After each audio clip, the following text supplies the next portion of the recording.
Ready for boarding na po. Ready na rin ba kayo? So, ngayong araw po ay lalabas tayo ng Cyprus. So, alas 5 pa lang po ng umaga, umalis na kami ng bahay from Limassol to Larnaca Airport. So, kailangan kasi alas 7:30, nasa loob na kami ng eroplano. And luckily, nasa yung papawid na kami approaching to Dubai. So, makikita nyo po ang beauty, ang kalawakan ng Dubai sa taas na habang nasa loob tayo ng eroplano.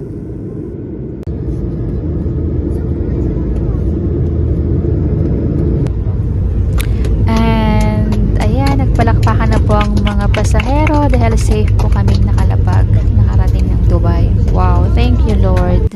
And sa immigration po, sa airport, nagbigay po sila ng libreng SIM card. Wow naman.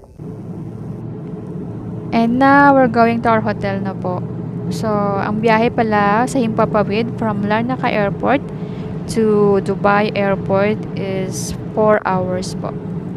So, mamamangha po tayo sa nakikita natin ngayon dahil grabe, napakataas po ng mga buildings dito at sobrang linis nga. Ang ganda-ganda nga naman talaga ng Dubai. So, dati naririnig ko lang na maganda yung Dubai. Ngayon, na-experience ko na, nakita ko na, and I believe it. At para bang nanaginip ako ng gising.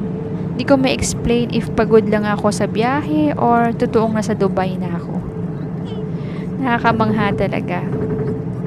And ito lang masasabi ko.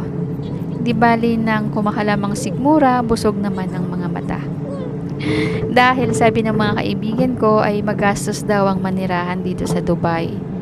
At ang temperature pala dito ay 40 degrees ngayong April. O, di ba? Kailangan maglagay ka ng 1 kilong sunscreen bago ka lumabas ng bahay. So, hanggang dito na lamang po ang aking vlog. At syempre, abangan nyo po ang mga susunod ko pang mga vlog dahil i-explore po natin ang kagandahan ng Dubai.